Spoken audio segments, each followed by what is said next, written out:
महासिद्धांताचे गुणरसिकत्व उकलिले लसित रसे तर विला श्री भागवत तरू तया ज्ञानी सत्य विमलमतीने वंदन करू ओम नमो ज्ञानेश्वर कृपा कर देवळा तुमचा अनुग्रह लादरो पावन झालो चराचरी किंवा मुक्ता वैन मुद्री भुवन पावनी आद्यत्र जननी देवाची हे अतुलित बलधाम मेहम शीलाब्देहम दयवर कुशानंदाय नामग्रगण्यम सकल गुणनिधानम बाणर नामदिशम रघुपति प्रिय भक्तम वात जातम नमामि श्री गुरु ध्यान श्री गुरु अर्चन निकटतामध्ये होईल मंदा श्री गुरु विठ्ठल भावे वंदादा करुणी परमानंदात्मरूप गणेशु केलिया स्मरण वय सकल विद्यांचे अधिकरण तेची बंधू श्री चरण श्री नमस्कारून याता आता अभिनवा विलासनेची चातुर्यार्थ कला कामिनी ते श्री शारदा विश्वमोहिनी मिलिमिया नमो जन्मभूमी जिथे जन्मलोमी नमो कर्मभूमी जिथे वाढलोमी नमो राष्ट्रभूमीच्या सर्व कामी जिजो देव माझा प्रभू प्रार्थितो मी वर्णानामर्थ संगानाम रसानाम छंदसामपि मंगलानांच करतारो वंदे वाणी विनायक कृष्ण नारायण वंदे कृष्ण वंदे प्रियम कृष्णम देवपायन वंदे कृष्णम वंदे प्रधा सुतम माझी वाणी तुझे माझी वाणी तुझे वर्णे गुणना माझी वाणी तुझे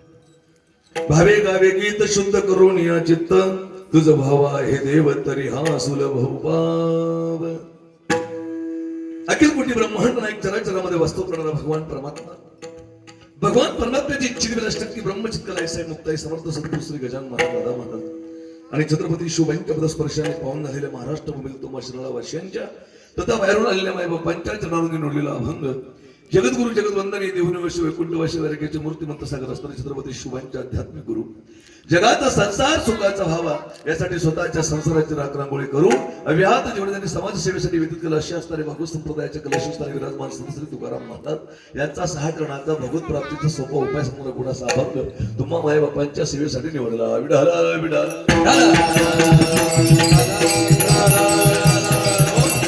अभंगाचा अंतरंग विषय असा आहे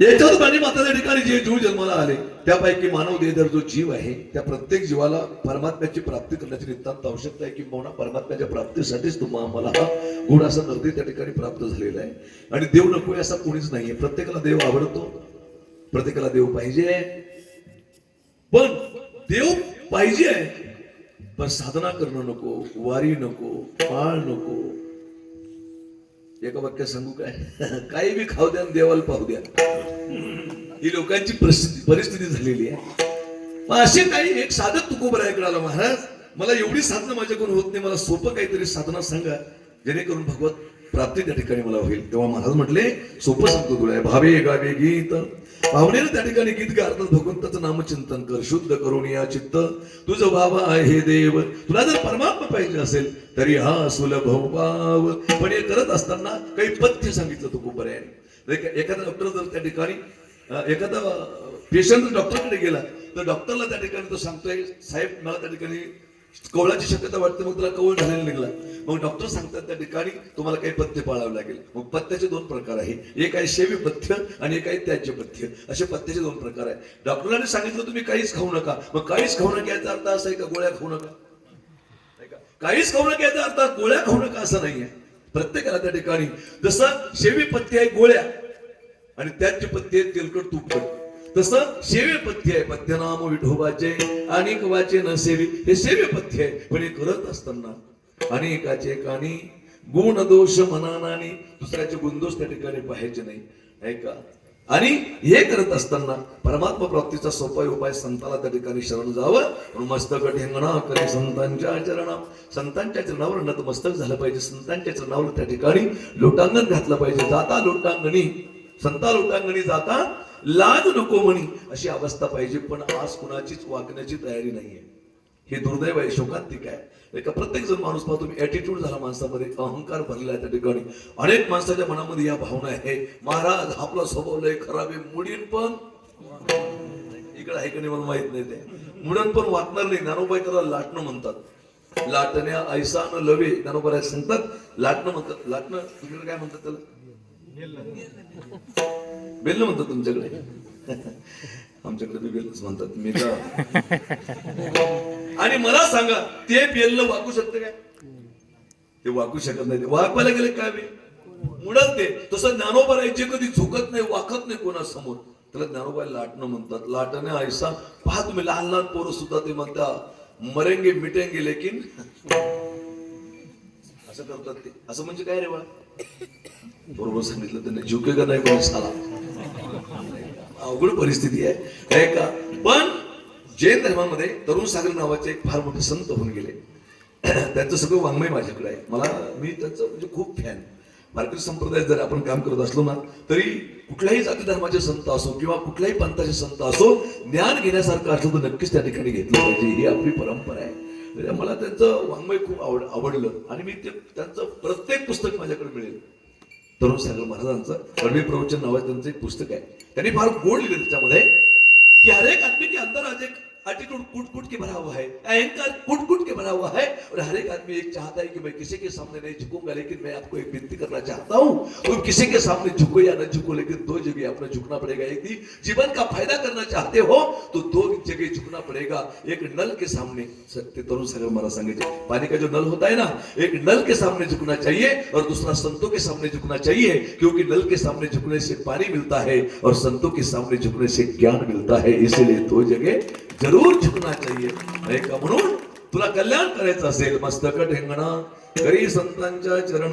पण हे करत असताना चांगलं बोलायचं. काही काही लोकांना बोलायची ढब नसते महाराज. नाही का? आता मी एका गावाला कार्यक्रमाला गेलो, गाडीत खाली उतरलो की एक माणूस आला रे महाराज. काय बोलतात त्याला? आला रे म्हणे महाराज. नाही का? फार अवघड परिस्थिती आहे. बोलत असताना असं बोलावं त्या ठिकाणी की जेणेकरून समोरच्या अंतःकरणामध्ये समाधान लाभेल. वेचिदे वचन हरी जेणे राहे समाधान. ऐका तुझं भाव आहे देव तरी हा सुलभ पाव. हे करत असताना परोपकारी वृत्ती त्या ठिकाणी ठेव. भगवत प्राप्तीचा ही एक उपाय आहे. तुका म्हणे फार थोडा तरी परोपकार. तुका म्हणे फार थोडा तरी परोपकार. आता तुका म्हणे फार थोडा तरी म्हणजे नेमकं काय? तर त्याचं कारण असं आहे, तुका म्हणे फार थोडा तरी परोपकार म्हणजे नेमकं काय आहे? याचा अर्थ असा आहे, कसा करायचा. मला जर कोणी विचारलं, मी अगोदर मृदंग वाजवायचो बरं का. तुम्ही मला ओळखलं असेल, काही लोकांनी काही ओळखलं असेल मला. मी किती वर्ष चाललो ना अन्न पडलं दिंडीमध्ये? तीन चार वर्ष चाललो तुमच्या दिंडीमध्ये. 3-4 वर्ष चाललो तुमच्या दिंडीमध्ये, इथून पैठणला. बरेच जण मला ओळखलं असेल, कारण माझं वजन तेव्हा 50 किलो होतं. आता 70च्या पुढे झालं. आणि बाबा होते, काशीनाथ बाबा, गंगूमाय, ज्ञानू म्हणायची मला. नाही का? माझी परिस्थिती एकदम नाजूक आणि खूप जीव लावला या लोकांनी मला. आणि त्याचं एक चला बाबा फार मोठा बदल झाला गावामध्ये. आणि तेव्हा मग दीड पापाच वाजवायचं, मग कीर्तन बी करायचं. मला आठवतं नाही, तुमचा चेहरा मला आठवतो अजून. नाही का? तुम्ही राहायचे सगळे. नाही का? आता हे बाळा मृदंगाचार्य यांचं काय नाव बाळा? हनुमान महाराज. हनुमानासारखं होई ना मग असं चांगलं वाजवतो. ऐका, हनुमान महाराजांनी जर मला विचारलं, माऊली तुम्ही किती पन्नास वाजवायचं? मी काय म्हणून त्यांना, मी थोडाफार वाजवायचो. मग थोडाफार वाजवायचो म्हणजे नेमकं किती वाजवायचो? तर याचा अर्थ असा होतो, जे फार वाजवतात त्यांच्यापेक्षा थोडा, आणि जे थोडा वाजवतात त्यांच्यापेक्षा फार, त्याला म्हणतात थोडा. तसं तुका म्हणे फार थोडा तरी परोपकार. जे फार उपकार करतात त्यांच्यापेक्षा थोडा कर, आणि जे थोडा करतात त्यांच्यापेक्षा थोडा फार कर, थोडा जास्त कर. नाही का? असा अभंगाचा अर्थ आहे. तुझं भाव आहे देव तरी हा सुलभ उपाय. विठाला विठाला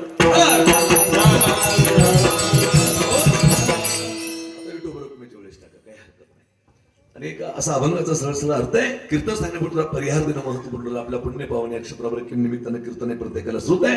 भगवान परमात्मा कृपेनं परमपूजनीय प्रातस्मरणीय काशीनाथ बाबा यांच्या कृपाशीर्वादाने, गंगूबाई काशीनाथ बाबा सर्व साधूसंतांच्या कृपाशीर्वादाने आणि या सर्व महाराज मंडळीच्या उपस्थितीमध्ये आमचे विनेकरी बाबा हरिभक्तीपर्यंत, मला नाव माहित नाही सगळ्यांचे, तुम्ही सांगा. आमचे राजाराम बाबा, त्यांच्या गावातली मंडळी सगळी, एक गावातली सगळी मंडळी त्या ठिकाणी, आमचे बाबा, आमचे गायनाचे हरिभक्तीपर्यंत गावातले सगळे क्या बात आहे. तुम्ही पण आता होतो आपण कुठे सोबत का नाही? तसं काही नाही, आपण जन्मजन्मी सोबत आहे म्हणून आपल्याला ओळख वाटते एकमेकांची, नाही का? जे जे झाले अवतार आम्ही त्याचे बरोबर.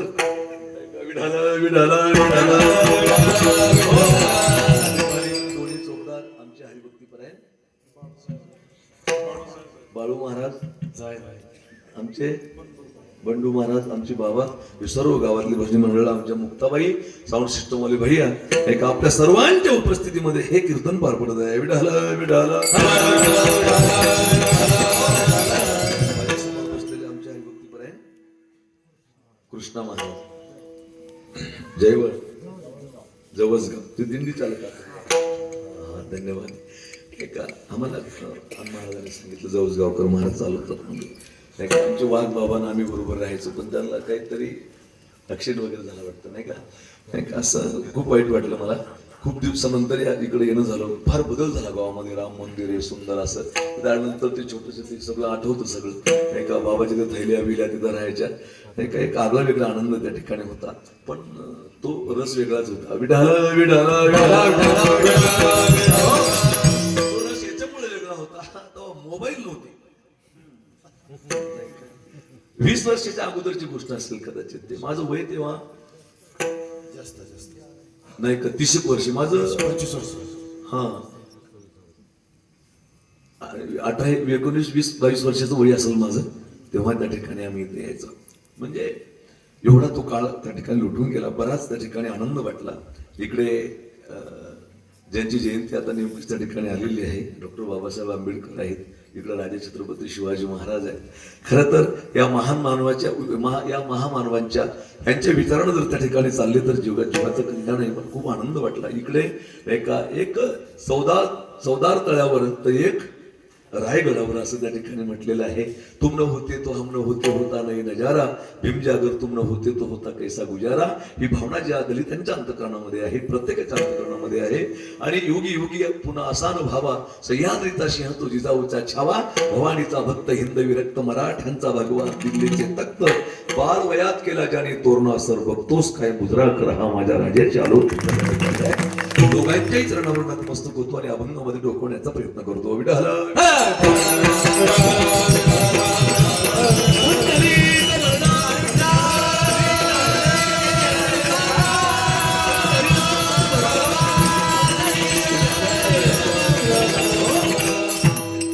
आणि आजच्या दिवसाची सेवा माझ्या वाट्याला त्या ठिकाणी बऱ्याच दिवसाची इच्छा होती बऱ्याच जणांची, किंवा माऊलीचे कीर्तन पाहिजे. मागच्या वर्षी घेऊन काहीतरी झालं वाटतं मला, काहीतरी प्रॉब्लेम झाला होता त्याच्यामुळे येणं झालं नाही. आता चांगली कसर काढतो, 12 लोक सोडतच नाही. तसं काही करणार नाही मी, मलाच जिरलेली आहे.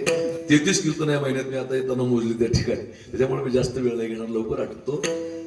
म्हणजे तरी 11:15 पर्यंत करेल. विडाला विडाला या अभंगामध्ये भगवत प्राप्तीचे गोड असे उपाय तुकोबरायांनी सांगितलेले आहे. खरं तर प्रत्येक धर्मामध्ये एकच उपाय असेल, पण हिंदू धर्म एक असा आहे की संत सज्जनी मानिले दुकान, जे जया पाहिजे ते आहे रे, भक्ती मुक्ती फुकाच, हे सगळं त्या ठिकाणी जे पाहिजे ते त्या ठिकाणी तुला मिळेल असं त्या ठिकाणी आहे. आणि जसा अधिकारी आला तसा संतांनी मार्ग सांगितला. नरवड्याचे गुरु मी सांगून जातो तुम्हाला, जे सायासे स्तन्य शेवी ते पक्वाने केवी जेवी, मनोनी बालका जैशी नेदावी धनुर्धरा. ज्याला आईचं दूध बरोबर पिता येत नाही त्याच्या पुढे लाडू जिलेबी आणून जमणार नाही, त्याला 30 मात्रा द्यावं लागेल. तसे संतांनी जसा अधिकारी आला तसा मार्ग त्यांना देव प्राप्तीचा सांगितला. विडाला विडाला व्यवस्थित अभंगावर चिंतन मांडण्याचा आपण त्या ठिकाणी प्रयत्न करणार आहोत. खूप आनंद वाटला. पत्रिका पाहिली. 76वे वर्ष आहे. म्हणजे तुम्ही मागच्या वर्षी कोणता उत्सव झाला? अमृत महोत्सव. सप्ताहाचे काही टप्पे असतात. 12 वर्ष 24 वर्ष 25 वर्ष 36 वर्ष 50 वर्ष 60 वर्ष 75 वर्ष आणि 100 वर्ष किती टप्पे झाले तुम्ही सांगितले तितके झाले म्हणून एवढे टप्पे झाले. मग 12 वर्ष पूर्ण झाले त्याला तपपूर्ती सोहळा म्हणतात. 24 वर्ष पूर्ण झाले त्याला द्वितपपूर्ती सोहळा म्हणतात. 25 वर्ष पूर्ण झाले त्याला रौप्य महोत्सव म्हणतात. 36 वर्ष पूर्ण झाले त्याला त्रितपपूर्ती सोहळा म्हणतात. 50 वर्ष पूर्ण झाले की त्याला सुवर्ण महोत्सव म्हणतात. 60 वर्ष पूर्ण झाले त्याला रजत महोत्सव म्हणतात. 75 वर्ष पूर्ण झाले त्याला अमृत महोत्सव म्हणतात आणि 100 वर्ष पूर्ण झाले की त्याला शताब्दी महोत्सव म्हणतात. मी भगवंताच्या चरणावर अशी प्रार्थना करेल, तुमचा सप्ताह बऱ्याच टप्प्याच्या पुढे गेलेला आहे. मी तर असं म्हणेल, तपपूर्ती नाही, द्वितपपूर्ती नाही, रौप्य नाही, त्रितपपूर्ती नाही, रजक महोत्सव नाही, अमृत महोत्सव नाही, तर तुमच्या सप्ताहाची शताब्दी पूर्ण व्हावी आणि त्याचा आनंद तुम्ही सर्वांनी घ्यावा. ऐका, त्याचं कारण या संस्काराची आज नितांत गरज आहे. विढाला विढाला करायचं कशासाठी आहे तर भगवंताच्या प्राप्तीसाठी. नाही का, बडे भाग मानुष तनु पावा, सुर दुर्लभ सदग्रंथ निगावा. अरे मोठ्या प्रयत्नाने तुम्हा आम्हाला अनर्थ त्या ठिकाणी प्राप्त झालेला आहे आणि प्रत्येकाने देवाची प्राप्ती करावी. 3 प्रकारचे लोक समाजामध्ये त्या ठिकाणी आहेत. ऐका, 3 प्रकारचे लोक, प्रकाराचे 3 तुका म्हणे केले जन. अरे एक आकाराचा माणूस आहे, एक प्रकाराचा माणूस आहे, एक संस्काराचा माणूस आहे, एक रजोगुणी माणूस आहे, एक तमोगुणी माणूस आहे, एक सत्वगुणी माणूस आहे, एक पामर आहे, एक विषय आहे आणि एक मुमुक्षु आहे. विढाला विढाला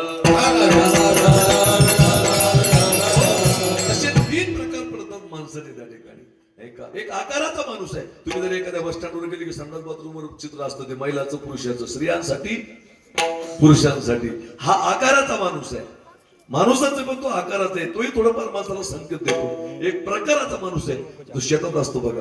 नाही का, एक अशी उभी काडी, त्याला मडकं ठेवलेलं, एक अशी आडवी काडी आणि त्या ठिकाणी त्याला पॅन्ट वगैरे घातलेली आणि असं सुंदर त्या ठिकाणी असतं. ते असं त्याला काय म्हणतात, भुजगण म्हणतात.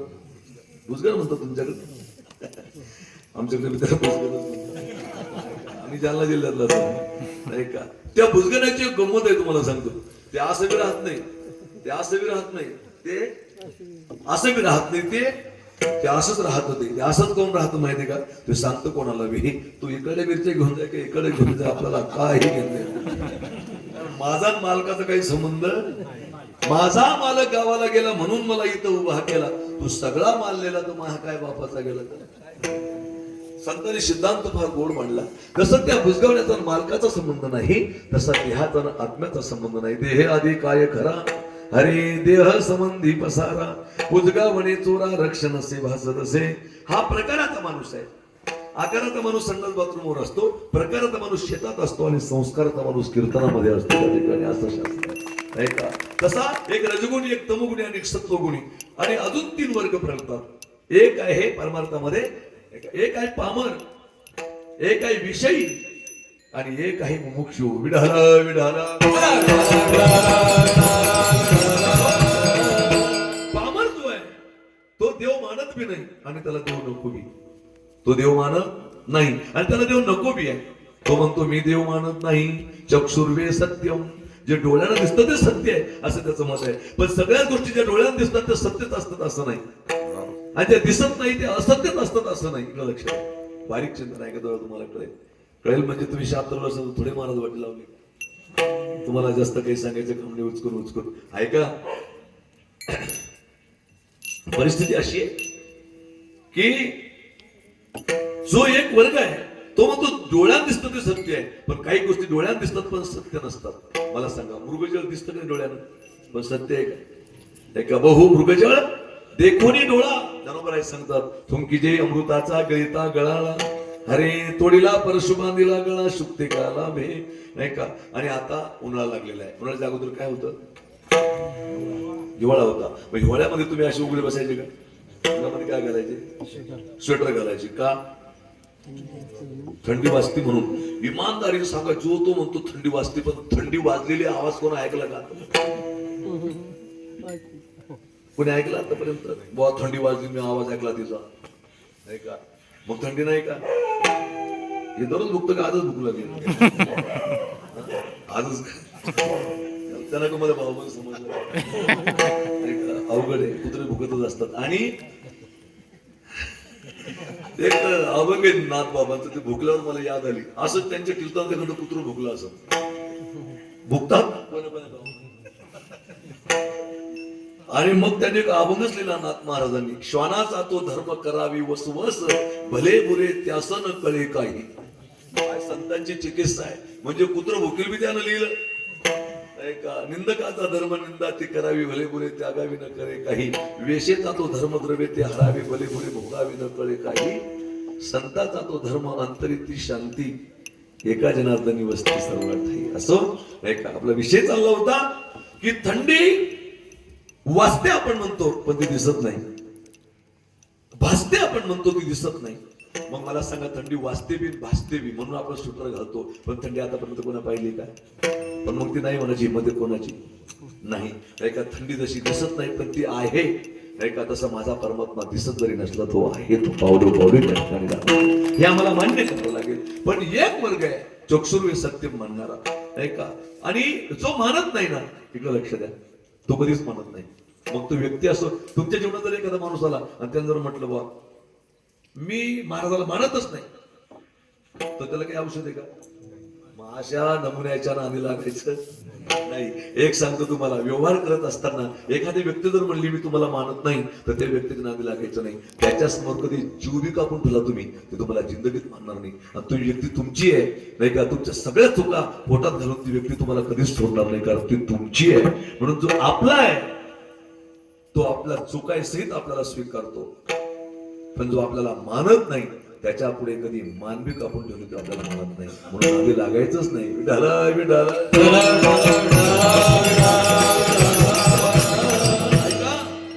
हा एक वर्ग मानत नाही, तो आहे पामर नाही का. एक मुलगा होता, आस्तिक होता मुलगा. श्रीमद भागवताच्या सप्तम स्कंदामध्ये प्रल्हादाचं चरित्र आलेलं आहे.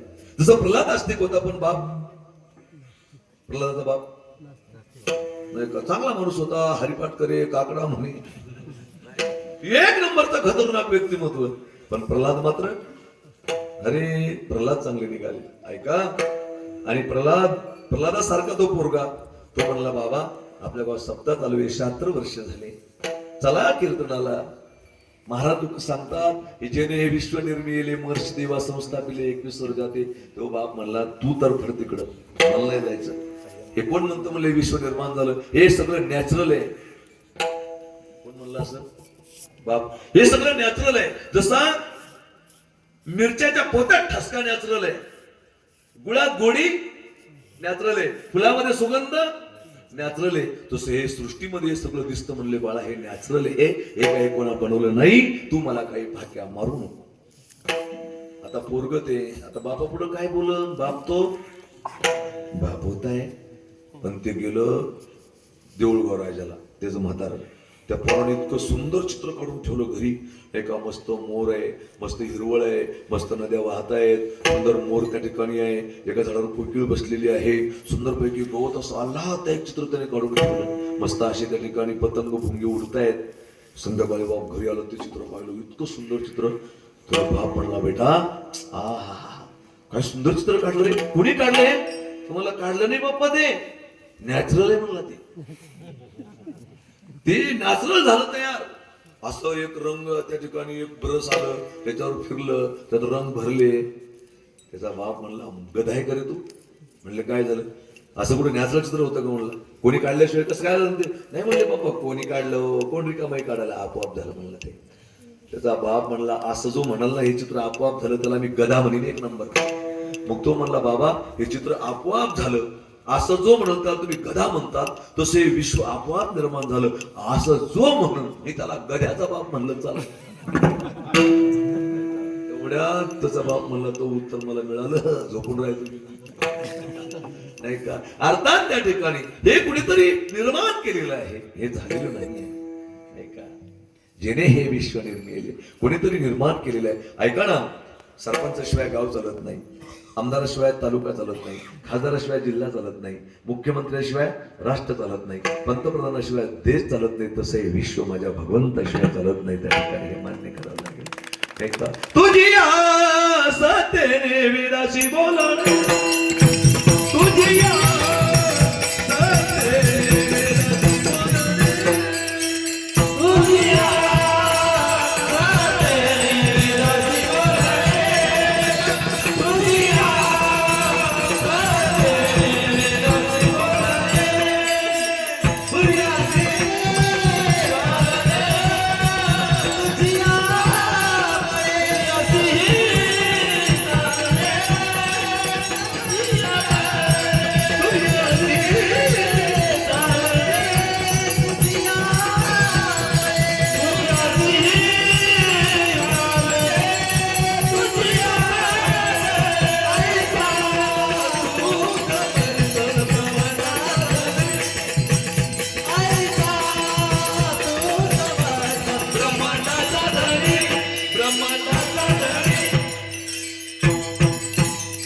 किया सत्यने वेदाशी बोलवणे, पण तो मानतच नाही. त्याला सांगून काय फायदा आहे का? त्याला सांगून काय फायदा नाही. आणि तो मानत नाही ना, त्याला पामर म्हणतात. एक आहे विषयी, का तो देव मानतो पण त्याला देव नको आहे. आमच्याकडे एक रामायणाची कथा ठेवली आहे का महाराजांची, असं सुंदर पैकी त्या ठिकाणी. आणि ते तिथे गेले, ते म्हणले बाबा मी या रूम मध्ये राहू शकत नाही, मला एसी पाहिजे, मला स्पेशल पलंग पाहिजे, मला स्पेशल गादी पाहिजे, मी पंक्तीत जेवणार नाही, गल्लीमध्ये बसणार, मला त्या ठिकाणी असं सगळं असं थाटमाट पाहिजे, नाही तर मग कॅन्सल करा मला कथा. मला टेन्शन आलं. ज्या रामानं 14 वर्षे वनात भांक्या मारल्या, त्या रामाची कथा सांगणाऱ्याला यशी पाहिजे, हा विषय आहे.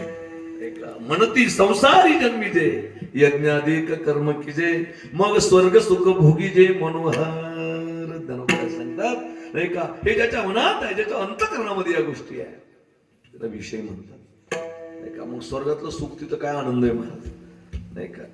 हे खरा स्वर्ग वारकऱ्याचा इथंच आहे, वारकऱ्यांमध्ये हा सुख सोहळा स्वर्ग नाही, पण जे विषय आहे त्यांचं स्वर्ग तिथं आहे. मग तिथं काय आहे, ऐरावता सारिके वाहन, जे तो अमरत्व सिंहासन, ऐरावता सारिके वाहन, राजधानी भुवन अमरावती, रंभा ऐशी नाचणी. तिथं रंभा म्हणजे गौतमी पाटलाचा पुनर्जन्म नाही का, सायली पाटील ते आहे म्हणतात, असं नाव ऐकलं मी कुठेतरी, नाही का. हे तिथंही म्हणतात, म्हणून तरफडतात तिथं स्वर्गात जायसाठी. रंभा ऐशी नाचणी गंधर्व गात गाणी. आणि मग त्याचा जी खटपट असते ना, तो देव मानतो पण त्याला देव नको, त्याला हे सुख भोगायचंय, नाही का. हा एक वर्ग आहे, त्याला विषय म्हणतात. आणि एक शेवटचा आहे मुमुक्षु, तो देव मानतो बी आणि त्याला देव पाहिजे बी, नाही का. तो प्रत्येकाला विचारतो, पुसावे से हेची वाटे, पुसावे से हेची वाटे, पुसावे हेची वाटे, पुसावे हेची वाटे,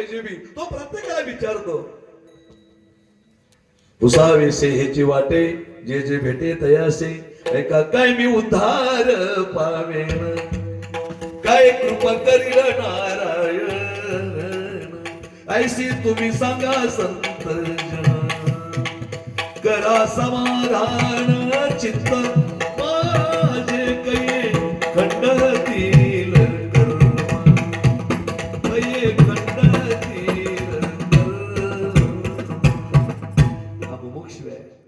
कधीतरी विचारलं पाहिजे कोणाला, बाबा मला देव विठ्ठल का हो? तो देवाच्या शोधात आहे, नाही का. कोणी गावी आहे सांगा हा विठ्ठल, कोणी गावी आहे सांगा हा विठ्ठल, कोणी गावी आहे सांगा हा विठ्ठल.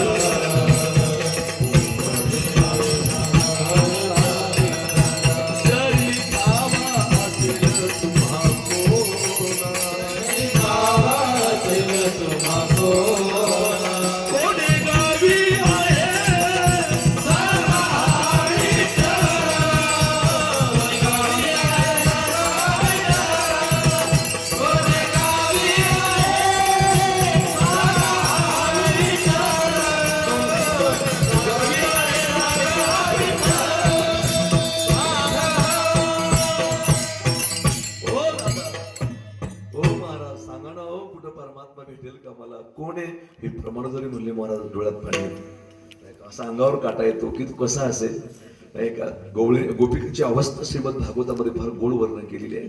जेव्हा परमात्माचा विरह त्यांना झाला, नेहमी सोबत राहायचे येत मरी होता संग, अंगे अंग लपविले. आणि जेव्हा विरह झाला त्या गोपिकांना परमात्म्याचा, त्या परमात्म्याच्या विरहामध्ये त्या रडतायत. चंदनाची चोळी माझे सर्व अंग पोळी, कान्हो मनमारी वेगी भेटवा, चांदवो चांदणे चाफेवो चांदवो चांदणे चाफेवो चंदन, देवकी नंदनु विनु नावले चांदवो चांदणे.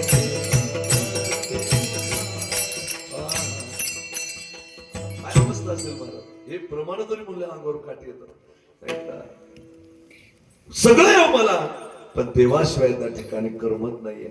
सुमनाची शेज शीतळ ओनिकी, पोळे आगी सारखी वेगी विझवा का, चांदवो चांदणे चाफेवो चंदन, भेटी लागी पंढरीनाथा, भेटी लागी पंढरीनाथा, भेटी लागी पंढरीनाथा, भेटी लागी पंढरीनाथा. जीवा लागली तळमळ व्यथा, जीवा लागली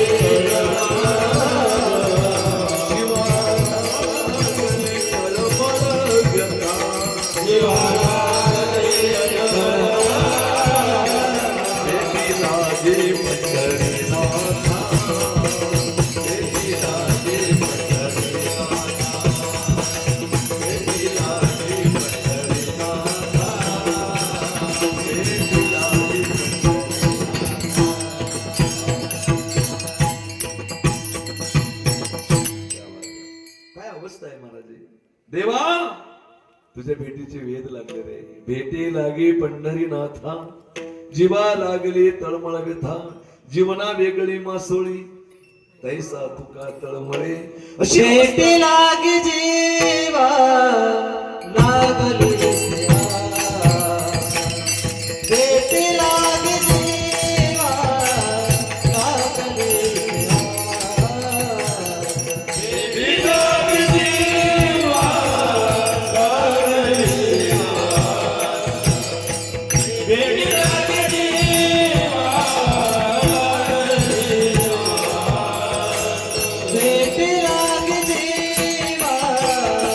लागली, भेटी लागी जीवा लागली, भेटी लागी जीवा लागली, भेटी लागी जीवा लागली, भेटी लागी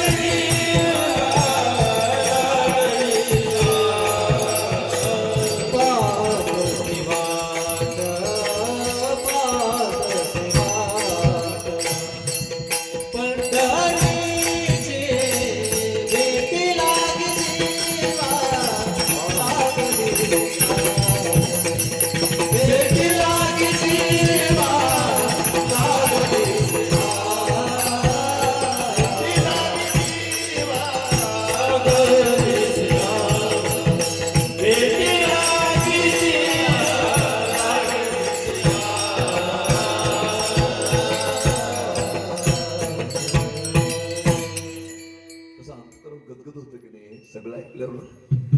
कसं म्हणजे काय तू कुबरायची अवस्था असेल की नाही का. देवा, कधी भेटशील रे मला तू, नाही का.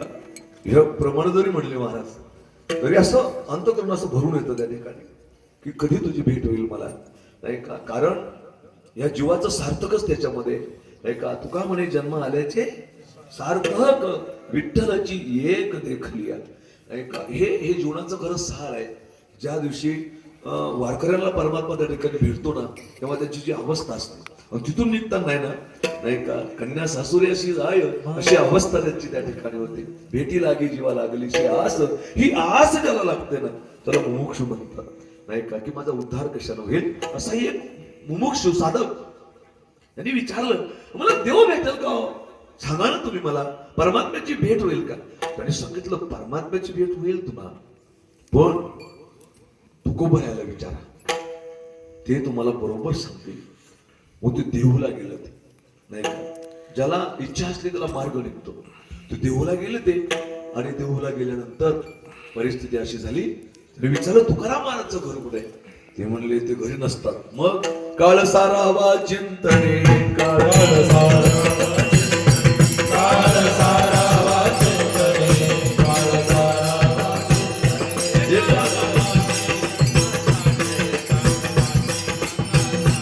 एकांतवासी गंगा एकांतवासी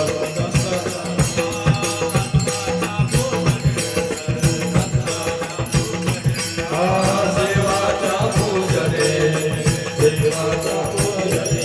प्रदक्षिणा तुळशीच्या, प्रदक्षिणा तुळशीच्या, प्रदक्षिणा तुळशीच्या, प्रदक्षिणा तुळशीच्या. युक्तहार विहार, युक्तहार विहार, युक्तहार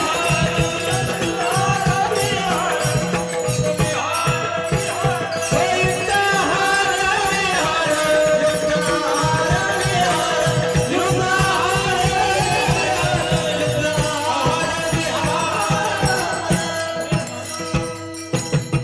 काळ सारावा चिंतने. हरे एकांतवासी गंगा स्नाने, देवाच्या पूजने, प्रदक्षिणा तुळशीच्या. ऐका महाराज अजून एक प्रमाण आहे. चिंतने सारे तो धन्य धन्य काळ, चिंतने सारे तो धन्य धन्य काळ, चिंतने सारे तो धन्य धन्य काळ, चिंतने सारे तो धन्य धन्य काळ, चिंतने सारे तो धन्य काळ, चिंतने सारे तो धन्य धन्य काळ, मंगल मंगल मंगल मंगल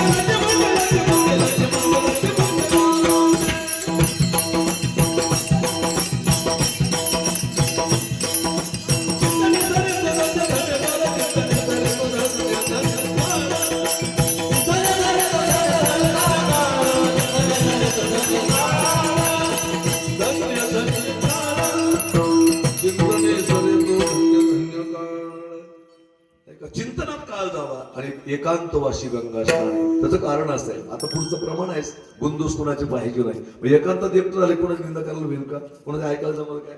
नाही का? येणे सुखे रुचे एकांताचा वास,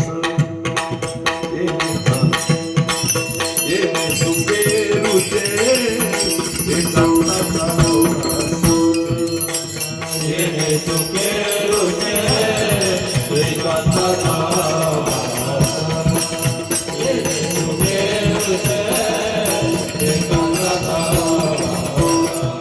काही गुण दोष अंगा येत, नाही गुण दोष अंगा येत, काही गुण दोष अंगा येत, नाही गुण दोष अंगा येत. येणे सुखे रुचे एकांताचा वास.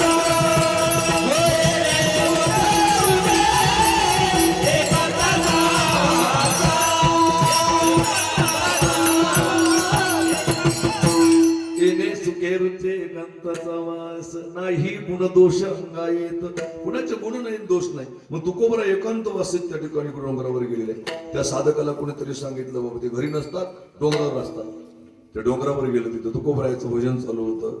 नाही का, रामकृष्ण हरी जय जय, रामकृष्ण हरी हरे राम कृष्ण हरे जय जय राम कृष्ण हरे, हरे राम कृष्ण हरी जय जय राम कृष्ण हरी, हरे राम कृष्ण हरे जय जय राम कृष्ण हरे, राम कृष्ण हरे जय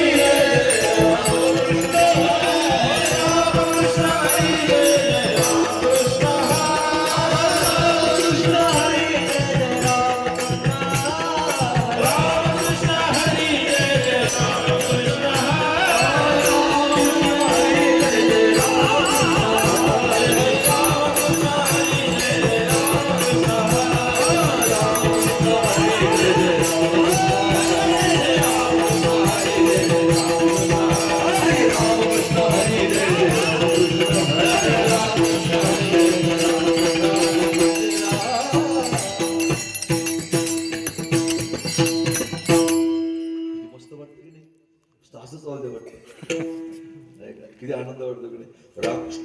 रामकृष्ण बाबा येडशीकर, तुम्ही नाव ऐकून असेल.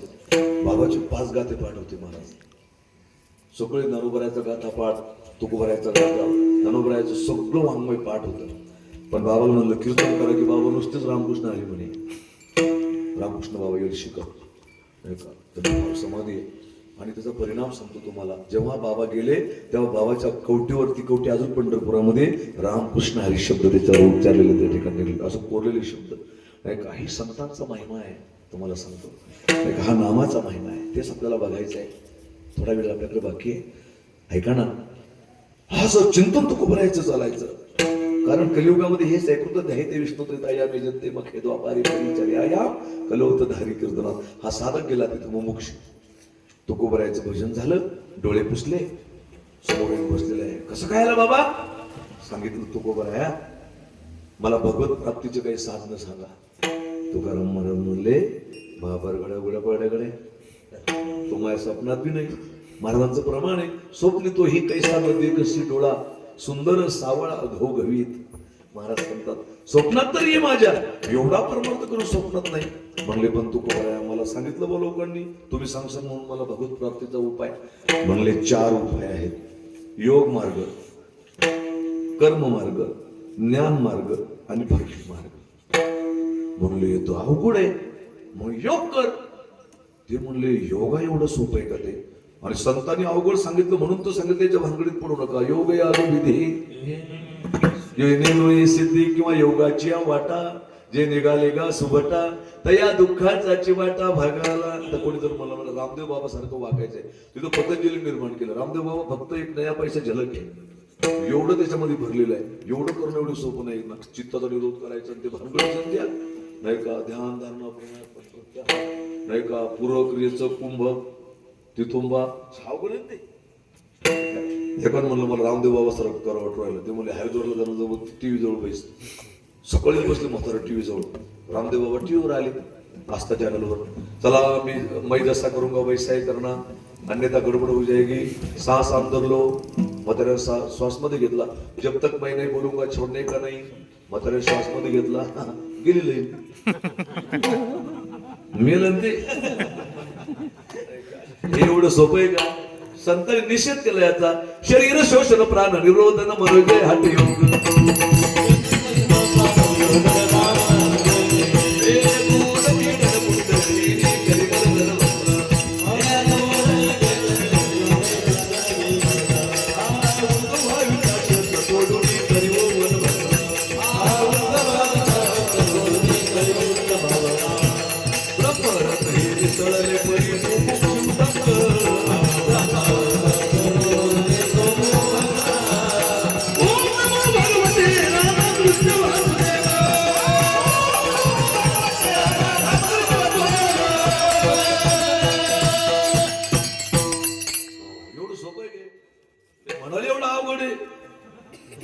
करायला किती भानगड असेल मला सांगा तुम्ही.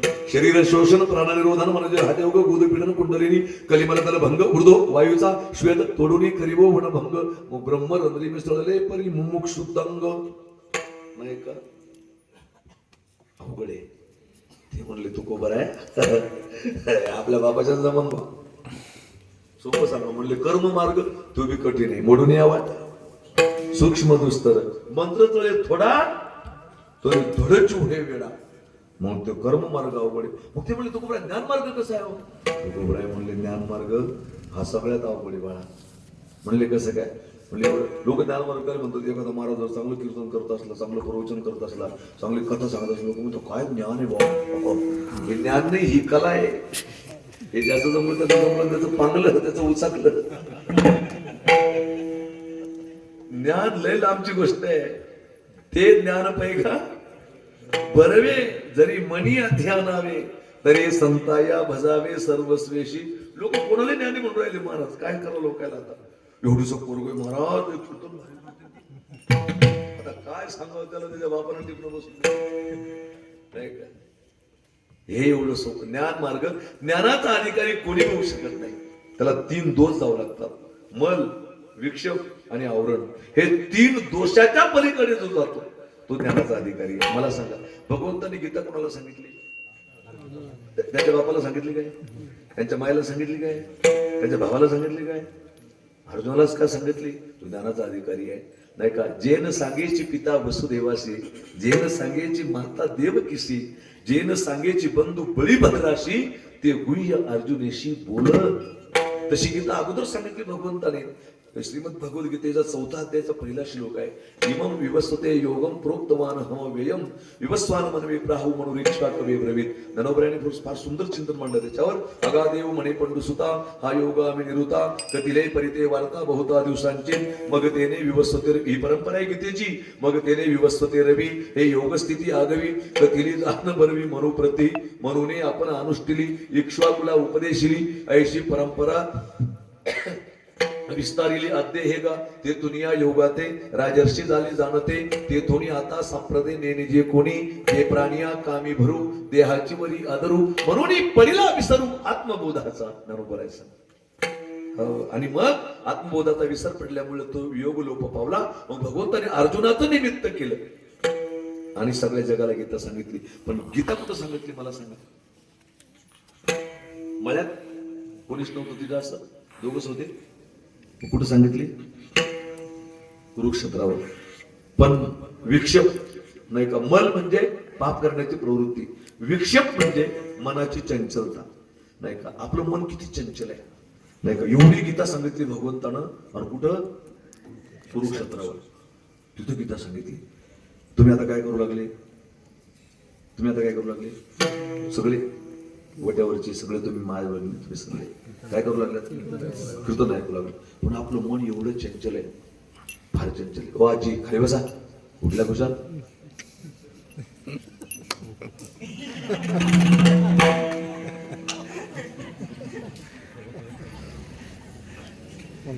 नाही कळलं नाही तुम्हाला? कळलं नाही ते तर जाऊ द्या. तुम्ही कीर्तन ऐकत होते ना, मग आजीकडे जायची काही गरज नाही. पण एका मिनिटात तुमच्या मनात फिरल्या तुमच्या सगळं सावडीवर धरून पडला. म्हणजे तुम्ही सुद्धा असं आवर्जून पाहिलं माझं कोण म्हातारी उठली बुवा तिकडे.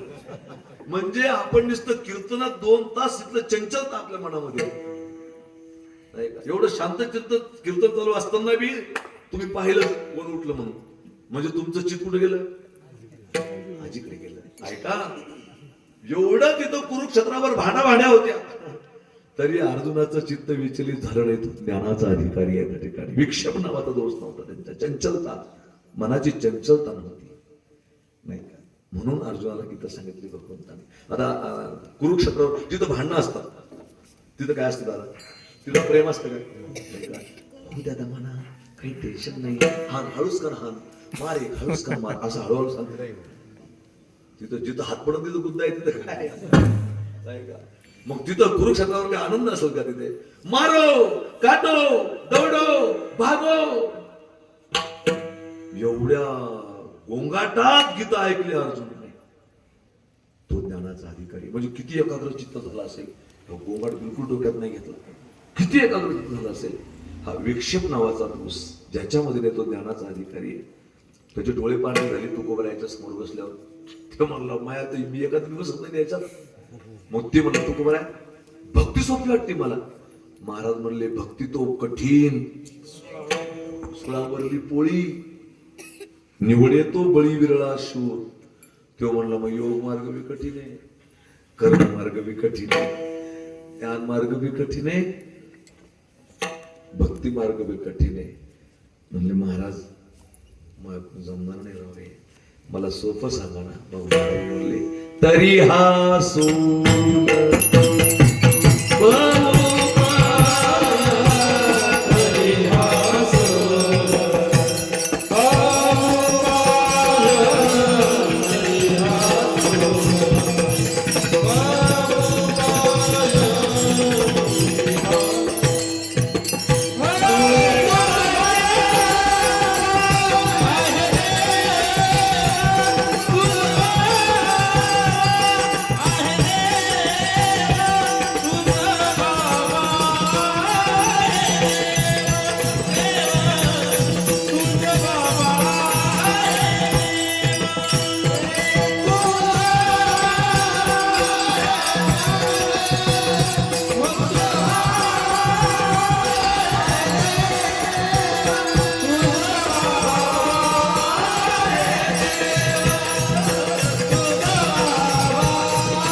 जमणार नाही बाबा.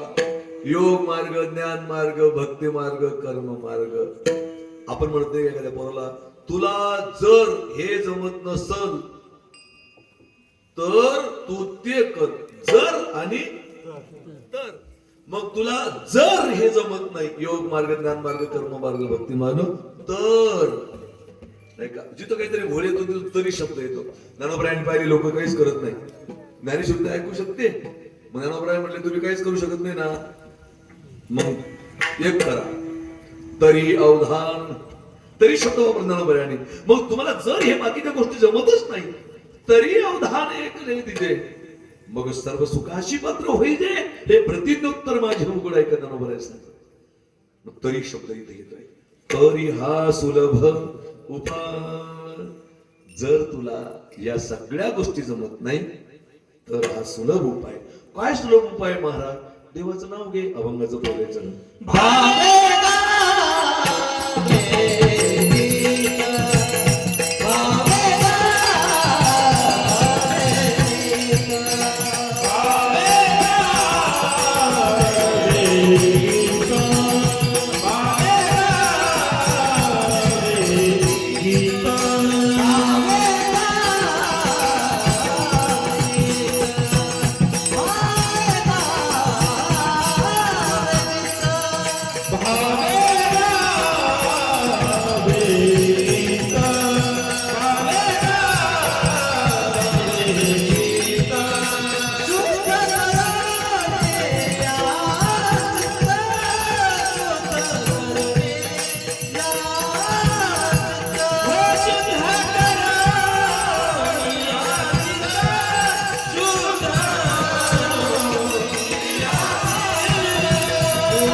गीत शुद्ध करून या चित्त, तुझ भावा आहे देव, तरी हा सुलभ पाव. किती सोपं आहे. आता गीत गाणे म्हणजे काय? गीताचे अनेक प्रकार आहे. लोकगीत आहे, नाट्यगीत आहे, भावगीत आहे, भक्तिगीत आहे. ज्याला ध्यानाला ते सांगा मला. ते पहिले ते अँटीने होते बघा, असे लंबे अँटीने. तेव्हा ते दर बुधवारी एकच चॅनल होतं, एक गीत यायचं बुधवारी. त्याचं नाव होतं छाया गीत. श्रीमद भागवतामध्ये 2-3 गीत आले.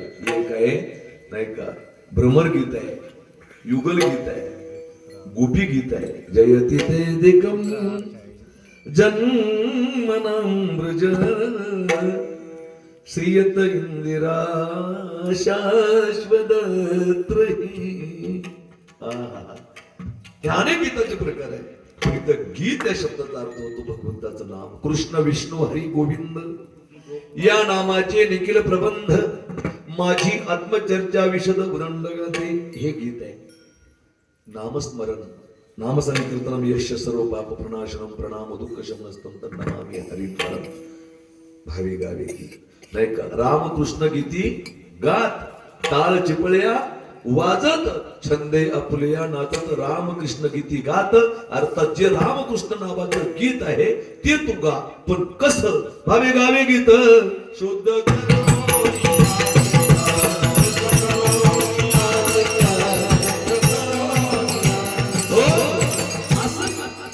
आता आपण भावानं गातो का?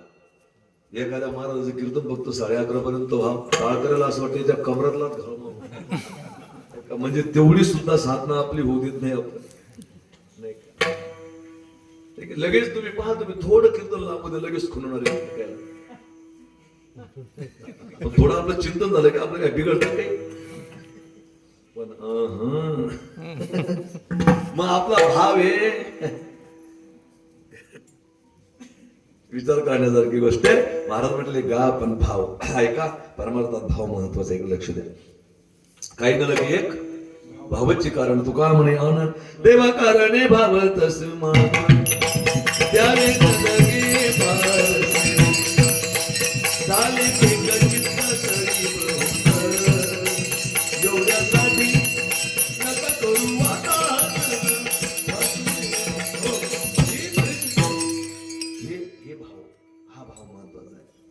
देवा कारणे भावत अस्मा मीराबाई भजन म्हणायचे ऐसी लागी लगन मीरा हो गई मगन वो तो गली गली हरि गुन गाने लगी ऐसी लागी लगन मीरा हो गई मगन महलों में पली बन के जोगन चली मीरा रानी दीवानी कहानी लगी वो तो गली गली गली हरि गुन गाने लगी ऐसी लागी बैठी संतों के संग रंगी मोहन के रंग मेरा प्रेमी प्रीतम को समानी लगी मीराबाईची कीर्ती तानसेनापर्यंत गेली. तानसेन म्हणजे फार मोठे गायक होते.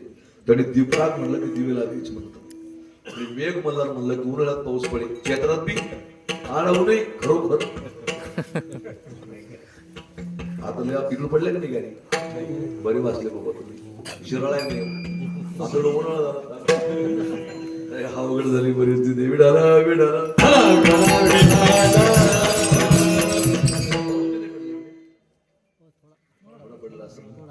पहिले लोक सांगायचे महाराज आम्ही असे पावसाळे पाहिले आम्ही तशी पावसाळे पाहिले आमची पिढी सांगून आम्ही उन्हाळ्यात पावसाळा पाहिले अशी बेकार परिस्थिती. मग त्याने दीपराग म्हणला मेघ मल्हार म्हणलं की ते पाऊस पडायचा असं तानसेन आणि त्यांच्या कानावर कीर्ती गेली कुणाची मीराबाईची आणि ते केले मीराबाईचं डोळे बंद भजन चालू होतं. मग मीराबाई कधी कधी भावविभोर व्हायच्या अंतकरण भरून यायचं मग स्वर जायचं. मग आता ज्याला स्वराचं ज्ञान आहे त्याच्या समोर जर एखाद्याचा स्वर गेला तर त्याला उपटूपटू इतकं बेकार काय नाही. ज्याला या जगातला सुखी माणूस तेव्हा महाराज मला काही कळत नाही हे बी जरी कळत नाही तेव्हा सुखी आहे सध्या. मला काही कळत नाही ना हे बी नाही कळत मला हे बऱ्याच जणांना नाही कळलं तेव्हा सुखी आहे मग. आणि याला स्वराचं ज्ञान होतं आणि मीराबाईचं भजन झालं. पाहिलं समोर तानसेन आहे. बोले तानसेन कब आ गए बोले बीच में तुम्हारा 2 बार स्वर चला गया था ना मीरा जी तब आया और तुम जब भीमपलास में से केदार में चली गई तब आ गया. मीरा जी अब गाती बहुत अच्छे है लेकिन थोड़ा स्वर से गाओ. मीरा जी ने कहा सही बात बताओ ताना जी स्वर से नहीं भाव से गाओ क्योंकि परमात्मा भाव और प्रेम देखता है. देवा भावाचा देवा भावाचा हो देवा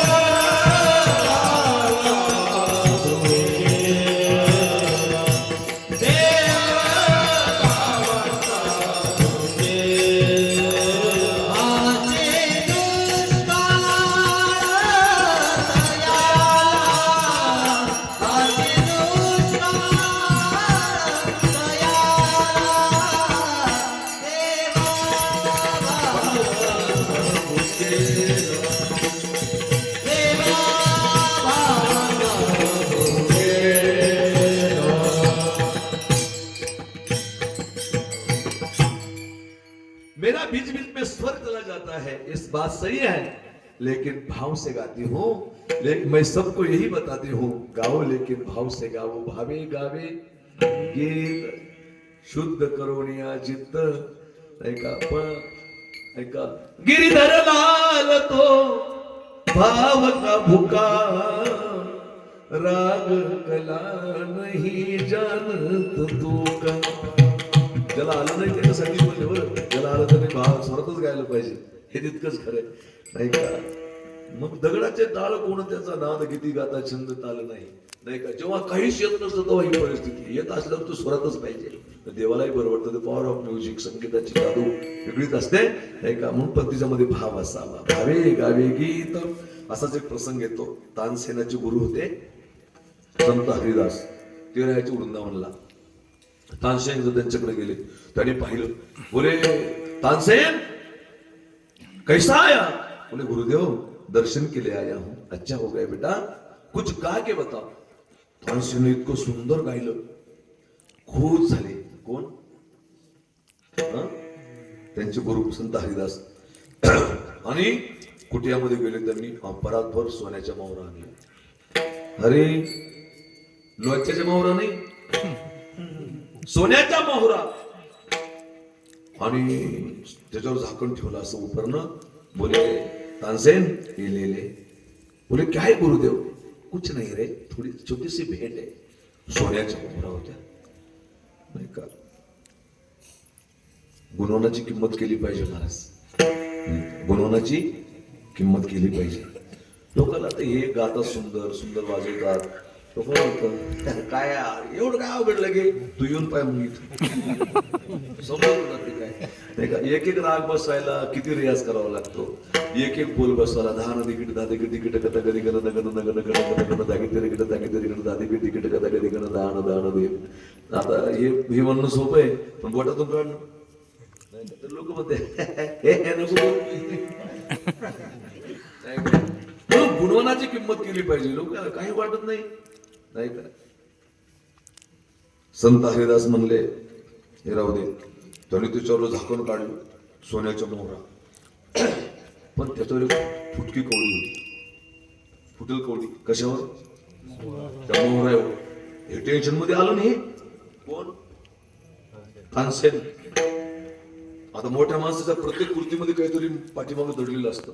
ते म्हणले गुरुदेव सोन्याचा मोहरा दिला तुम्ही ठीक आहे, नाही तर फुटकी कोणी कशी काय ठेवली? ते म्हणले तानसेना तू गातो इतकं सुंदर ना, त्याची किंमत या सोन्याच्या मोहरा आहे. पण तू भावाने आणि देवासाठी गात नाही, तू एका राजासाठी गातो, तर माझ्या नजरेत त्याची किंमत कवडी आहे, बाकी काहीच नाही त्या ठिकाणी. म्हणून गायचं असेल, जीवाचं कल्याण करायचं असेल ना, देवासाठी गा. पण कसं भावे गावे गीत शुद्ध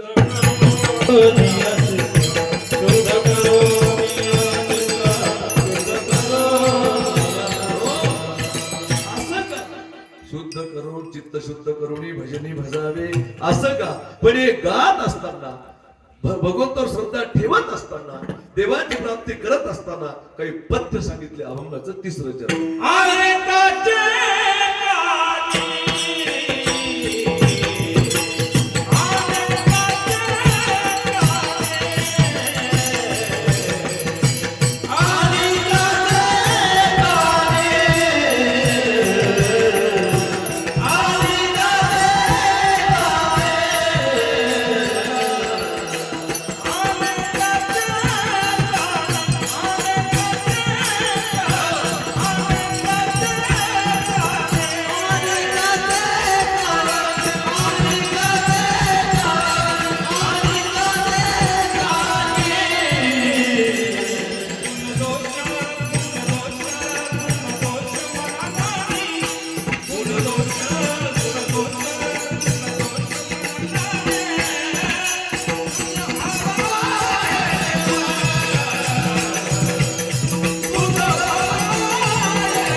अनेकाचे काणी गुण दोष मनानानी.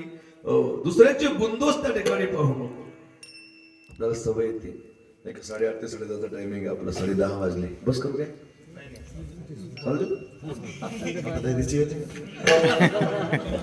तसं नाही बाबा, एवढ्या मध्ये इतकंच येते. आणि टायमात म्हणलं मी 8:30 ते 10:30 म्हणून म्हणलं मी, तुम्ही लांब नका जाऊ नाही का. मी तसा विचार करून काय आलो मी नाही. 15 मिनिटं घेऊ आई? ठीक आहे, तुम्ही नाही म्हणलं तरी मी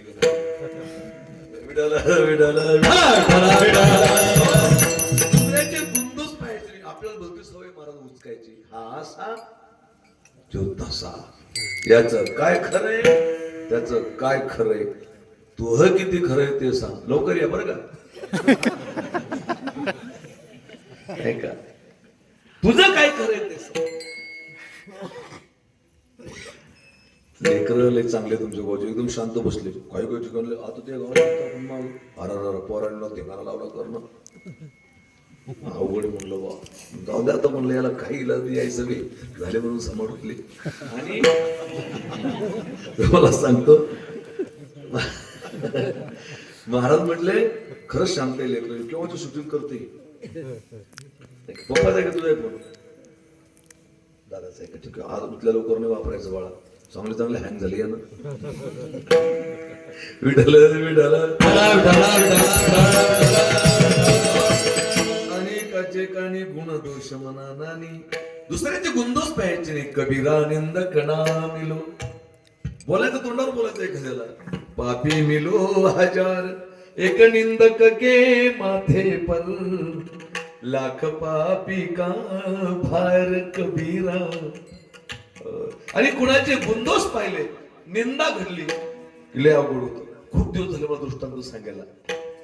एक पाटलाचा ब्राह्मणाचा दोस्ताना होता. दोस्ताना काय ब्राह्मण पाटील दोस्ताना. मग ते सत्यानंद झाले, ते पाटलाकडे पैसे नाही द्यायचे विचारते देवबाप्पा. मग एक दिवस देवबाप्पा म्हणले, पाटील म्हणले देवबाप्पा आपल्या घरच्या म्हशी आहे, तुम्हाला ताक द्यायला लागत तर घेऊन जात जा. देवबाप्पा म्हणले ताक द्या. मग ताक घेतलं आणि असं ताक घेतलं तरी डोक्यावरती भांड घेऊन चाललं. वरून एक घाट चालली होती, एक सापाला घेऊन तोंडामध्ये. त्या सापाचं विष त्या ताकात पडलं. आता दोष कोणाचा त्याच्यामध्ये? गलती किसकी? देवबापाची मनात होती, त्यांचं घेऊन चालले होते. त्या घारीची मनात होती, उडत चालली होती. त्या सापाची मनात पहिलंच घायल झालं होतं. ते घरी गेलं, त्या परिवाराच्या लोकांनी ते ताक खाल्लं बा, पुरा परिवार गेला मरून. आता त्या चित्रगुप्ताला टेन्शन आलं. ते सगळं लिहिणं चित्रगुप्त शिंदे. एखाद मला विचार चित्रगुप्त कशाला म्हणतात? ज्याला सगळ्यांचे गुप्त चित्र माहिती त्याला चित्रगुप्त. मग त्याने विचार केला, नाही का आता तो घरात बाबा पकडणार आहे, तेच महाराज लोक धरलं. आपण राहिलं पाहिजे काय या मोबाईलवर लय खोल केलं. मला तुम्हाला सांगतो, आपला मोबाईल कुठं बी असतो, माझा मोबाईल तो कुठं राहतो, माझ्याकडे राहतो मोबाईल आपला, मला टेन्शन नाही काय. लोक कोणीच कोणाला मोबाईल देणं. या आता माझ्याकडे व्यसनमुक्ती केंद्र आहे. दारूला जगात औषध नाही कुठं. टिकलं टिकतं पुन्हा ते पिऊन घेतं, ते त्याला काय औषध नाही त्याला, नाही का. पण माझ्याकडे आता 60-70 जण भरती आहेत. सगळ्याचे प्रॉब्लेम वेगळे वेगळे, आणि त्याच्यामध्ये जास्त मोबाईलचे शिकार बनले. मला त्या मोबाईलला थोडं आव्हानं वापरा बरं, थोडा त्याचं टायमिंग ठरवा. या आंघोळी बसते हे ते बायको पोळ्या टाकते, आणि ते आंघोळी बसलं त्या बायकोला पोळ्या टाकत असली का, आणि नेमकं आंघोळी बसायचं आणि त्याचा फोन वाजला इकडं, ती बायको उचलू का, तसं पळत येते अंडरपॅन्ट सगळा घोळ बांधायचा. सांगतो चांगल्या लोकांचा यांनी सत्यानाश केला, मग त्याला चित्रगुप्त म्हणते. आणि मग ते चित्रगुप्त टेन्शन आलं, हे आता हे सगळं घर मेलं, पण हे पाप टाकू कोणाच्या डोक्यावर. पाटलांना ताक दिलं, पाटलात काही गलती होती? देवबापाची काही गलती होती? त्या घारीची काही गलती होती? ते सापाची? ते तर घायल झालं. मग ते टेन्शन मध्ये आले.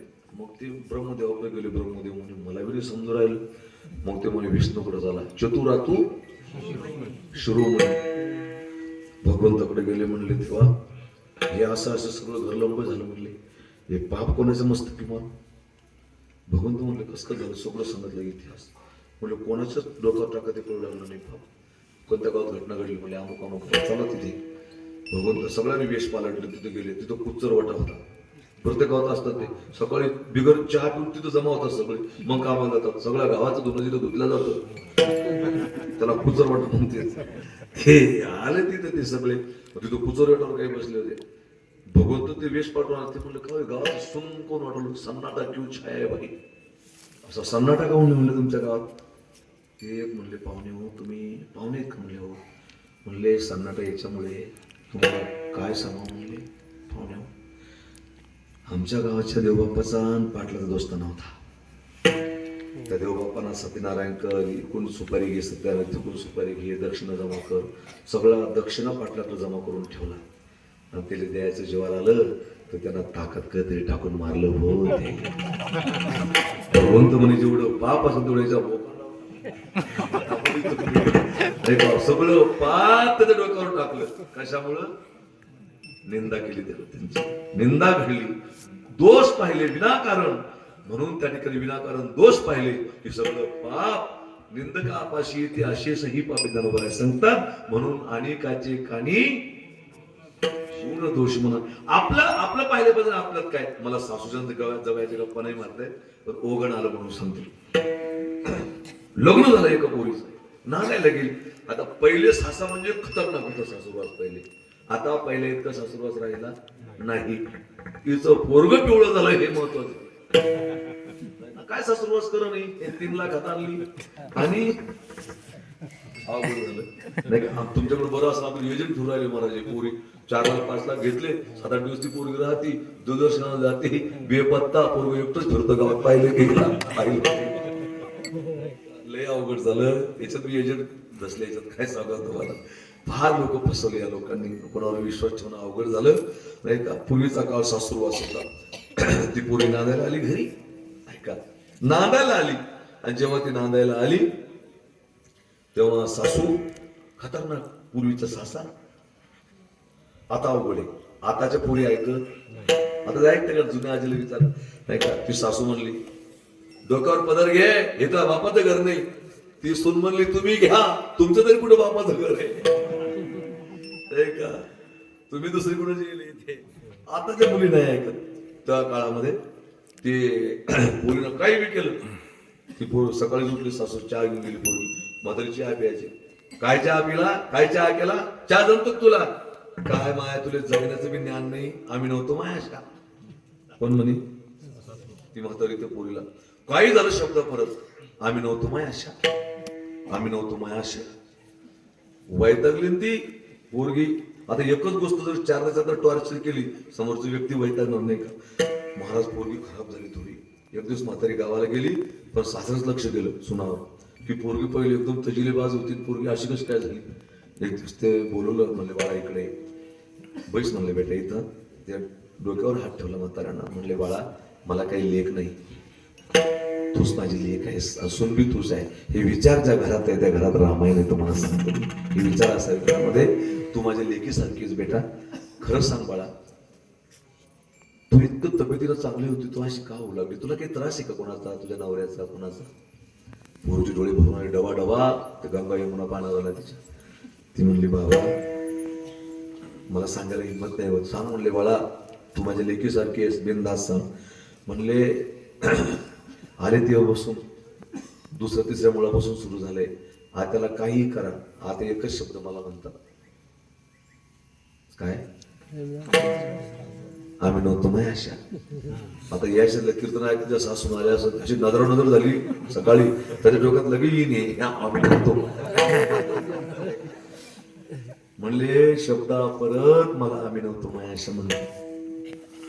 ते म्हणले बाळा मग अगोदर सांगायचं ना बेटा, काही टेन्शन घेऊ नको. आता जर तुला म्हातारी अशी म्हणली आम्ही नव्हतो मायाशा, फक्त एकच म्हणावं, बस झाला त्या आम्हीच बऱ्या.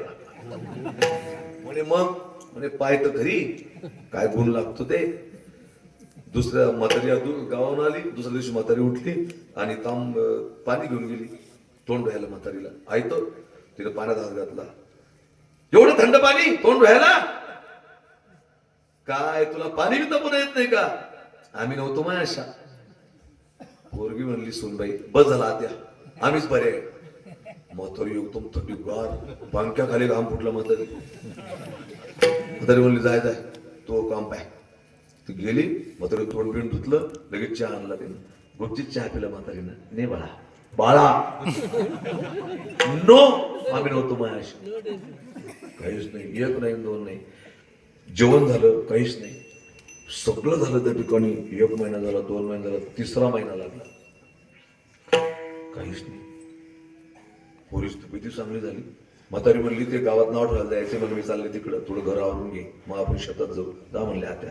म्हातारं बसलं होतं, सोनबाई गेली, म्हाताऱ्याच पाया पडली. पाया पडू द्या. म्हातारं म्हणलं बैस बाळा काय चाललंय, कसं आहे, काही तू सासू वगैरे. ते म्हणले भावा तीच विचारायला आले, 3 महिने झाले. म्हणले आता पैसे निवडले मला. मग त्याच्या पाठीमागचं काय कारण ते तर सांगा मला. ते म्हणले बाळा गुण आला ना. म्हणले हो. कशाने विचारते, कोणत्या मेडिकल मधून गोळी आणली, कोणत्या डॉक्टर कडून लिहून घेतलं होतं. गुण आला ना. नाही पण मग सांगा ना बाबा मला. म्हणले काय सांगू सुनबाई तुला, ही जेव्हा नांदायला आली म्हणे माझ्या घरी, पहिल्या मुलालाच बरं राहिली, दुसऱ्या मुलाला आली की गेली पळून, आली की गेली पळून.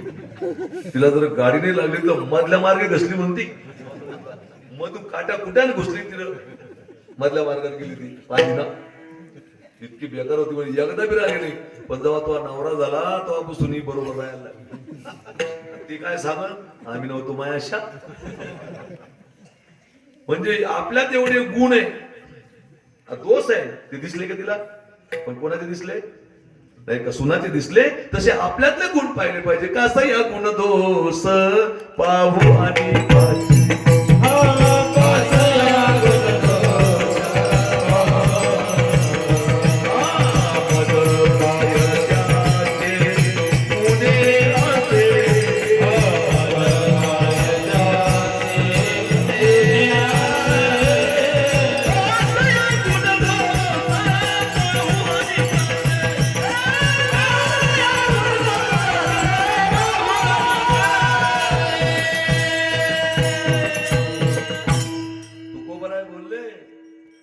गुणवंत केलो दोष जाना यासाठी, पण माझे मज पोटी बळकट दूषण. हा काय तुकोबरायची भाषा आहे. मग माझ्यात एवढे दोष आहे, मी लोकांमध्ये का पाहू, म्हणून अनेकाचे कानी गुण दूषण.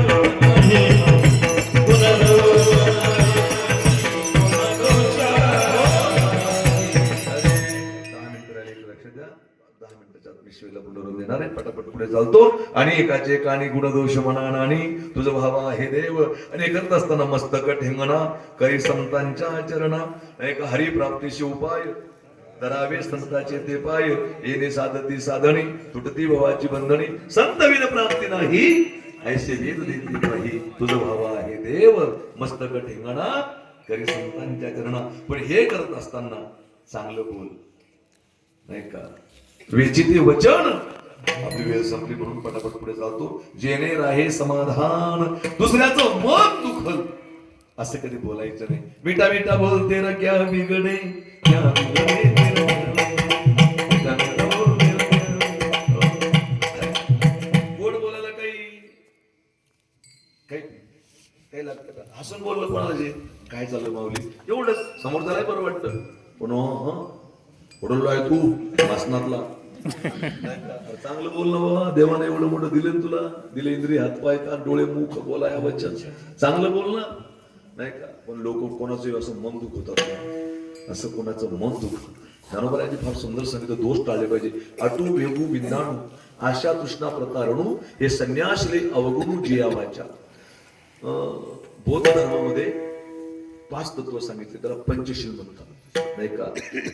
बौद्ध धर्मामध्ये प्रार्थना म्हटल्या जाते, नमो तस्स भगवतो रहतो सम्मसं बुद्धस्स बुद्धं शरणं गच्छामि धम्मं शरणं गच्छामि संघं शरणं गच्छामि द्वितीयंपि बुद्धं शरणं गच्छामि द्वितीयंपि धम्मं शरणं गच्छामि द्वितीयंपि संघं शरणं गच्छामि तृतीयंपि बुद्धं शरणं गच्छामि तृतीयंपि धम्मं शरणं गच्छामि तृतीयंपि संघं शरणं गच्छामि. पाणातिपाता वीरमणि शिक्षापदं समादियामि, अदिन्नदाना वीरमणि शिक्षापदं समादियामि.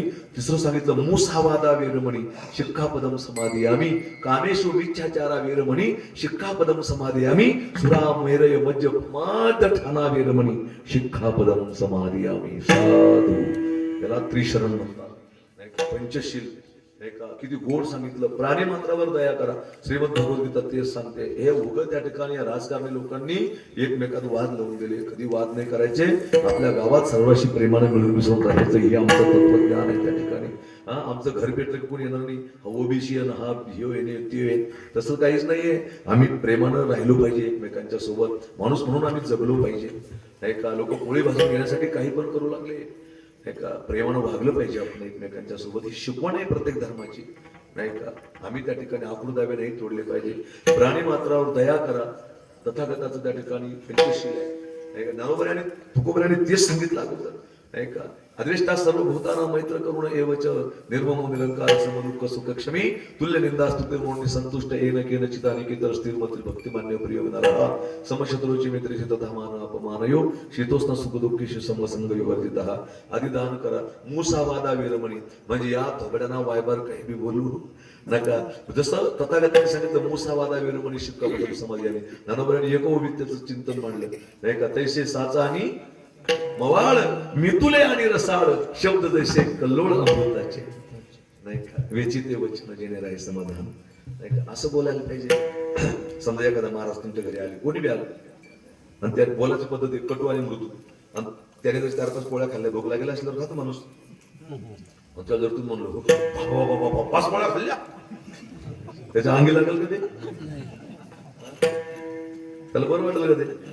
आणि त्याला जर तुम्ही दुसऱ्या पद्धतीने म्हणलं, माऊली लय लोक पाहिले मी जेवताना, काय देवाची कृपा आहे तुमच्यावर, काय आहार आहे तुमचा, खरंच असा आहार नाही पाहिला, लोकांना पचत नाही हो, पण तुम्ही 4-5-6 पोळ्या खाल्ल्या तरी तुमची तब्येत एकदम सुंदर आहे, खरंच काय आहार आहे तुमचा. त्याचा अर्थ तोच होतो, तो लय मोठं खाल्लं. पण बोलाची काय आहे, बोलाची पद्धत आहे, नाही का, म्हणून चांगलं बोला. काय होतं नाही का, काय प्रॉब्लेम आहे मला सांग. दादा तुमचं नाव काय? अशोक दादा, नाही का, तुमचं दादा? हा, तुमचं सगळ्याच समज, तुम्हाला सगळ्याला विचारतो मी. कावळे आहे तुमच्या भागात? कावळे नाही तुमच्याकडे? प्रत्येक भागात कावळे आहेस. मला सांग दादा, आहे ना कावळे? कोकिळा बी कावळ्याचा रंग कसा आहे? कावळ्याचा रंग कसा आहे? काळा आहे. आणि कुकळेचा? असं दादा, कुकळेचा रंग काळा आहे. दोन्हीचा रंग सारखाच आहे. मनोबराने एक सुभाषितकार फार सुंदर सांगतो, काक कृष्ण पिक कृष्ण, काक कृष्ण पिक कृष्ण, को भेदो पिक काकयो, वसंत समय प्राप्त काक पिक पिका. कावळा आणि कोकिळा दोघांचे रंग सारखेच आहे, पण वसंत ऋतूला बहर येतो तेव्हा तिची सुंदर वाणी ऐका वाटते. ऋतुपतीचे द्वार वनश्री निरंतर, वळगे फळ भार लावून सांगतो. मग मला सांगा दादा, तुम्हाला सगळ्याला विचारतो, कावळ्याचा रंग कसा आहे? काळा. आणि कुकिळेचा? काळा. खरं सांगाय म्हणणार आहे ना, तुम्हाला कावळा आवडतो का कुकिळा आवडते? काय आवडतं? झाडावरची. हा, झाडावरची. आणि कुकिळ झाडावरच राहते ना. ताईचं नाव तर नाही कुकिळा. मला सांगा, तुम्हाला काय आवडतं? काय आवडतं तुम्हाला? कोकिळाच आवडलं ना. आता मला एक सांगा, तुम्हाला सगळ्याला कोकिळा आवडते, कावळ्याला का तुमचा बांध कोरला काय? कावळ्यानं तुमचं काही नुकसान केलं का? मग तुम्हाला कोकिळाच का आवडते? क्या बात आहे, मोठं गोड उत्तर दिलं तुम्ही. हा, कशामुळं? तिचा आवाज चांगला आहे, नाही का? आवाज चांगला असल्यामुळे कोकिळा आवडते. कावळ्यानं तुमचं काही बिघडवलं? कोवा किसी का धन हरे कोयल किसी को दे, मिठी वाणी बोल के सब जग अपना लेत. एका कावळा कुणाचं काही नेत नाही, पण त्या लोकाला कावळा आवडत नाही. तसं जी माणसं गोड आणि चांगलं बोलतात तीच लोकांना आवडतात. म्हणून त्या ठिकाणी चांगलं बोलावं. तुकोबाराने ते सांगितलं, वेचिते वचन जेणे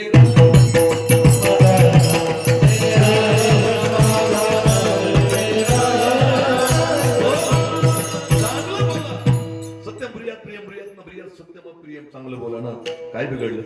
असं मी एकदा एसटीनं प्रवास करत होतो, लय दिवस एसटीने गेलो मी. इथं यायचो, एसटीनेच यायचो मी. आठवतं तुम्हाला? नाही का, मला कोणीतरी घेऊन घातलं होतं मोटरसायकलवर बस स्टँडवर. आपल्या त्या तिथं हॉटेल काय तरी होतं, त्या मंदिर आहे बाहेर, महादेवाचं मंदिर आहे तिथं, आहे का ते? तसं जे झालं मोठं, ते मोठं झालं, आता सगळं बदल झाला. तिथं घेऊन घालायचं मला, एसटीने फिरायचं मी पहिले. आता बरं आहे. हा, पुन्हा आशीर्वाद फॉर्च्युनर नाही मला. विठ्ठल विठ्ठल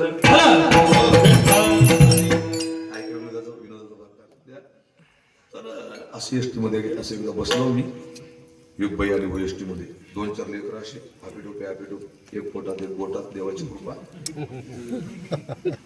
बसली एसटी मध्ये, एसटीत चढली ती लेकरं घेऊन. एक माणूस म्हणला, ओ ताई, एवढे लेकरं सोबत घेतले, एवढे आणताच ते अर्धे आणायचे होते ना?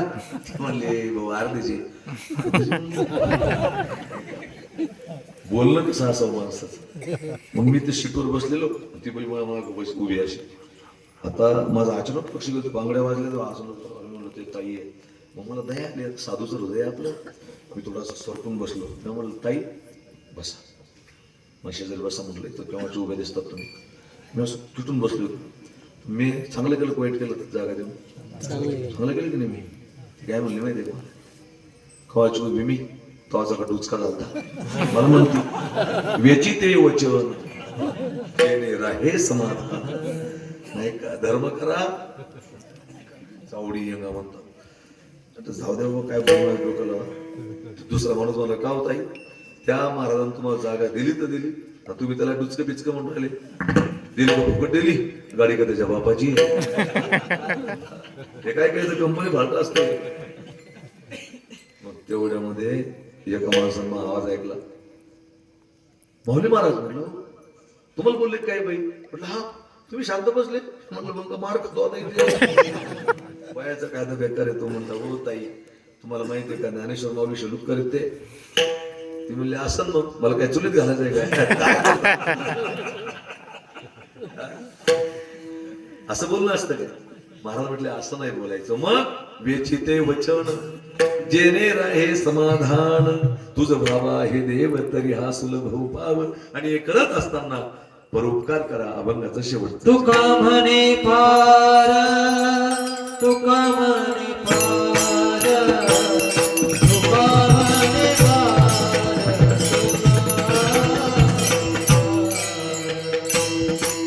तुका म्हणे पार, तुका म्हणे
तरी परोपकार. जीवनात परोपकार करावा, भगवंताची प्राप्ती त्याने होते. परोपकारार्थम वहंती नद्या, परोपकारार्थम दोहंती गावा, परोपकारार्थम फलंती वृक्षा, परोपकारार्थम इदम शरीरम.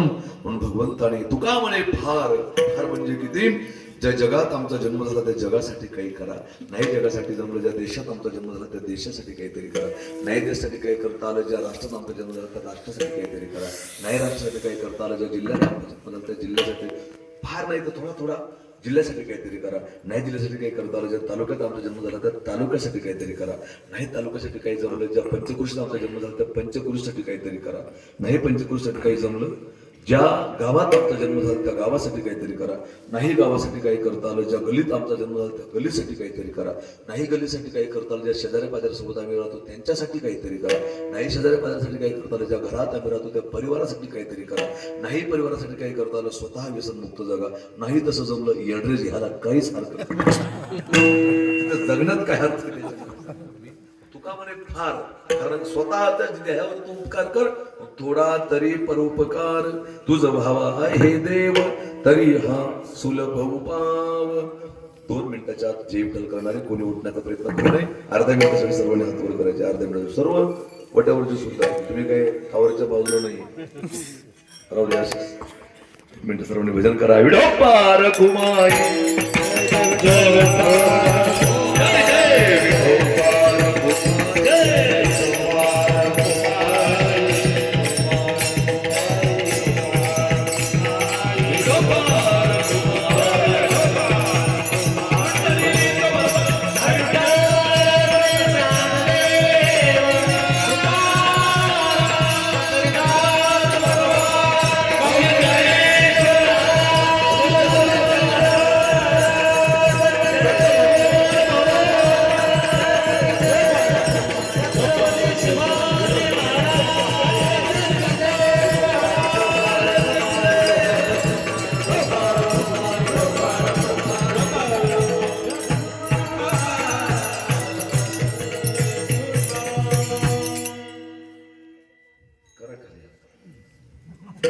भावे गावे गेस शुद्ध करुणिया चित्त.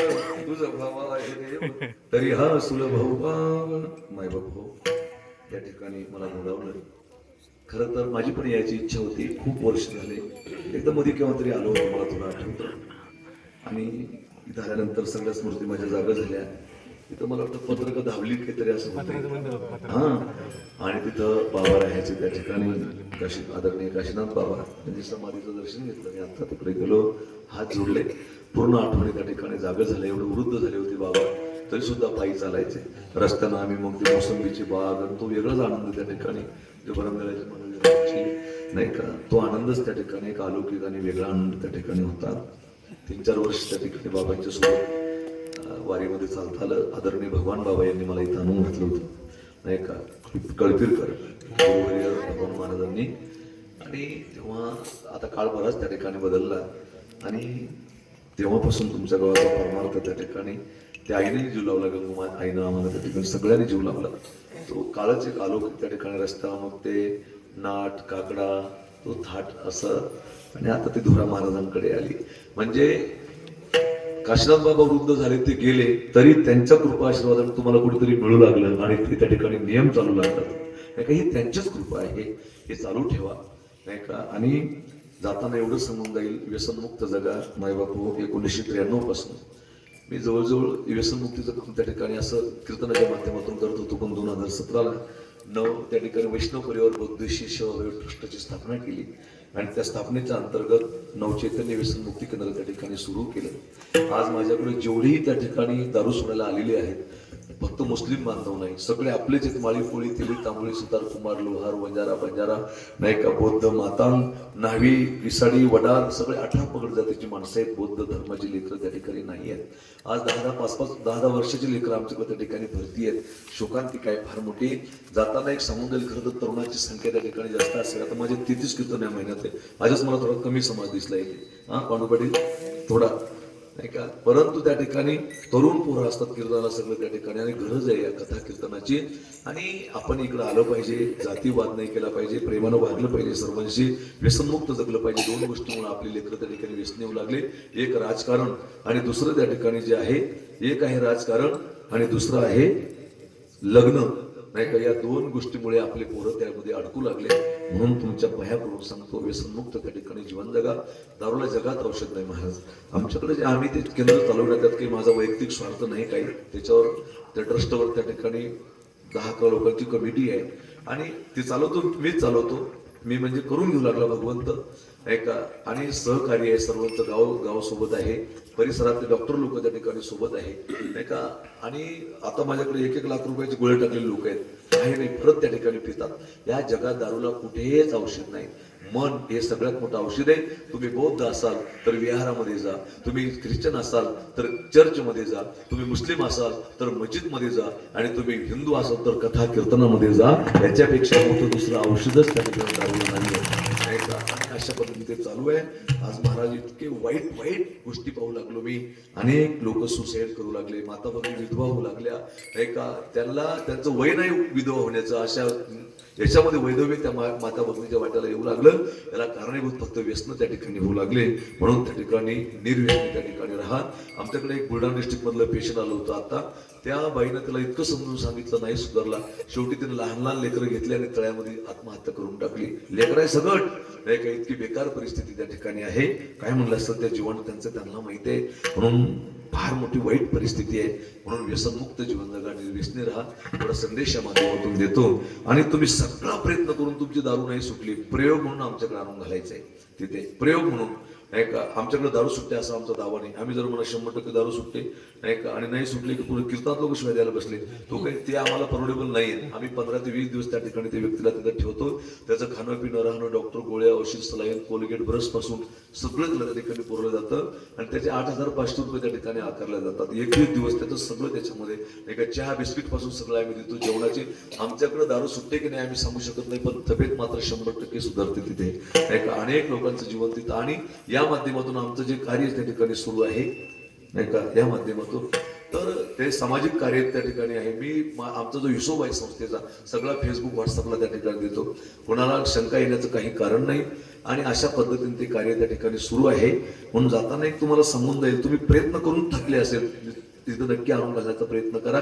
एकदा दोनदा येतात लोक त्या ठिकाणी, नंतर आमची इच्छा राहते याला आता आणायचं नाही त्या ठिकाणी, अशी परिस्थिती आहे. आणि जो आमच्याकडे दारू सोडतो तो कुठल्याही जाती धर्माचा असू द्या, कुठल्याही जातीचा असो, तो कुठल्याही धर्माचा असो, तो दारू सोडतो. तो जर भूमिहीन असेल आणि तो जर 3 वर्ष दारू नाही पिला तर त्याच्या मुलीच्या लग्नाची त्या ठिकाणी सगळे फ्रीज कूलर पासून अन्नदानापासून सगळी जबाबदारी आमचं ट्रस्ट त्या ठिकाणी घेतो. आता आम्ही 1-2 लग्न त्या ठिकाणी केले, आता परत 1-2 लग्न त्या ठिकाणी आहेत. अशा पद्धतीने ते कार्य त्या ठिकाणी सुरू आहे. तुम्ही जर युट्यूबला गेले, नवचैतन्य व्यसनमुक्ती केंद्र सर्च केलं, आमचं सगळं त्या ठिकाणी येऊन जातं. आणि म्हणून त्या ठिकाणी काहीला माहिती पत्र लागत असेल तर साऊंड सिस्टमवाले भैयाकडे आम्ही ठेवून देतो. ज्याच्या घरी दारूची व्यसन आहे त्यांनी त्यांच्याकडून एक पत्र फुकट येते, त्याचे काही पैसे लोकांचा काय काय मारा लोकांचा काय अनुभव काय नाही काले आता नाही का, असला काही प्रकार नाही नाही का. अशा पद्धतीने चालू आहे. सगळी माहिती त्या पत्रकामध्ये त्या ठिकाणी आहे. तेव्हा एकूण सकाळी किंवा जेव्हा लागली तुम्हाला तेव्हा त्या ठिकाणी घेऊन जा. एवढा संदेश या माध्यमातून देतो. मला या ठिकाणी बोलावलं नाही का. आणि बाबांनी सांगितलं कोणाचंच नाव घेऊ नका, माऊली तुम्ही सगळे त्या ठिकाणी मला प्रिय आहात नाही का. गायक वागतात लोक गावातलीच मंडळी आहे. आणि लय दिवसानंतर आमचे बरंदळेकर महाराज आम्हाला खूप दिवसानंतर त्या ठिकाणी भेटले. त्यांच्यातले एक जोडीदार नाही आला नाही का. आणि खूप आनंद वाटला इथे येऊन. तुम्ही इतके शांत बसलात. खरं तर 10:30 मी उरकणार होतो, पण मग पहिल्यांदा पाहिलं मी की गायक म्हणू लागले की लांबवा म्हणून कीर्तन. लोक म्हणतात लांबवा, गायनाचार्य म्हणते थांबवा, असं घडतं. पण तुम्ही सगळे खुश दिसल्यामुळे मी 15-20 मिनिटं, आणि दररोज कार्यक्रम चालू आहे म्हणा. एक दिवस त्या ठिकाणी खाली नाही. आता पुन्हा परवापासून कथा आहे माझ्या गावामध्येच, आमच्याच इथे. अशा पद्धतीने त्या ठिकाणी थोडं बोर झालेलो होतो, पण सगळ्याला भेटून खूप मोठा आनंद वाटला. जेवण वगैरे ज्यांच्याकडे पंगत होती त्यांना सुद्धा धन्यवाद त्या ठिकाणी नाही का. आणि फार आनंद वाटला. म्हणून पुढचे अधिक सर ते करून घ्या तुमची उमेद असेल. तुमच्या पायाच्या प्रसादे काही बोलिलो विनोदे, मदत क्षमा करणे संती नाही अनुभूती युक्ती. मग हा उपदेश तुमचे बरोबर विशेष तुमच्या कृपेच्या पुस्तने जन्मोजन्मी तुका म्हणे. माझ्यावर प्रेम करणारे व्यक्तिमत्व पांडुरंग भैया तेही माझ्यासोबत या ठिकाणी आले, त्यांना त्या ठिकाणी धन्यवाद देतो. आणि जे 24 तास दारूत असलेलं व्यक्तिमत्व, पण आमच्या शब्दावर दारू सोडली, 5 वर्ष दारू नाही पिली. नंतर आम्हीच त्या ठिकाणी मुलगी पत्नी लग्न करून दिलं आणि ते एकदम आनंदात त्या ठिकाणी आहे. असे आमचे ड्रायव्हर चंदू भैया नाही का, तेही त्या ठिकाणी एकदम 6-7 वर्ष झाले माझ्यासोबत आहे. आम्हीच मुलगी पाहिली, लग्न करून दिलं. त्या ठिकाणी 24 तास दारू पिणारं लेकरं होतं महाराज, परंतु बाहेर पडलं त्याच्यातून. वयाच्या 33व्या वर्षी लग्न झालं त्याचं नाही का. म्हणून ज्या पोराची होत नाही त्यांनी हिंमत सोडायचं काही कारण नाही. चांगलं राहिलं की होतच, आणि ज्याचं होतच नाही त्यांनी माय बापावर रागावू नये. बाबा लग्न कोण करत नाही तुम्ही, लोकांची लेखबाळ काय भाजीपाला आहे का याचा बाजारातला, घेतली जोडून घातली थैलीमध्ये घरी आणली कापले खाल्ली नाही का. तुम्ही तर साधारण एकाने विचार करत ना नाही का. अक्षय तृतीयेचं मडकं घ्यायचं असलं की 3दा वाजून घेतो माणूस. त्याला तर पोरगी द्यायची तुझी त्याची तुला, तो किती ठिकाणी विचार करणारे माय बापावर रागवायचं काय काय काय पोरं आम्हाला भेटतात नाही का माऊली लग्न झालं की दारू सोडतो अरे पण दारू सोडल्याशिवाय लग्न कसं होईल नाही का म्हणून पोरांनी सुद्धा मायबापावर रागवू नये त्यांचा काही दोष नाही हे लक्षात घेतलं पाहिजे एवढंच या ठिकाणी सांगतो आणि या सेवेला पूर्ण विराम देतो कोणी सुद्धा उठण्याचा प्रयत्न करू नये ज्ञानेश्वर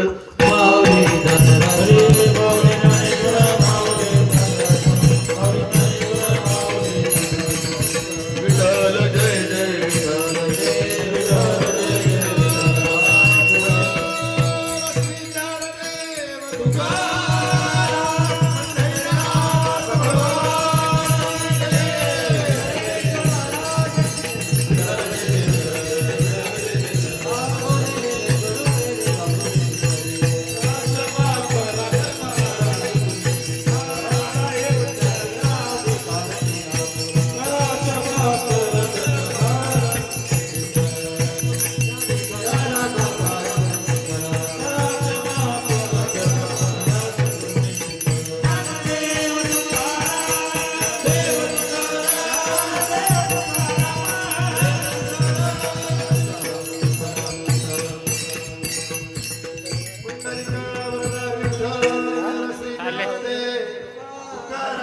पंढरीनाथ भगवान की जय.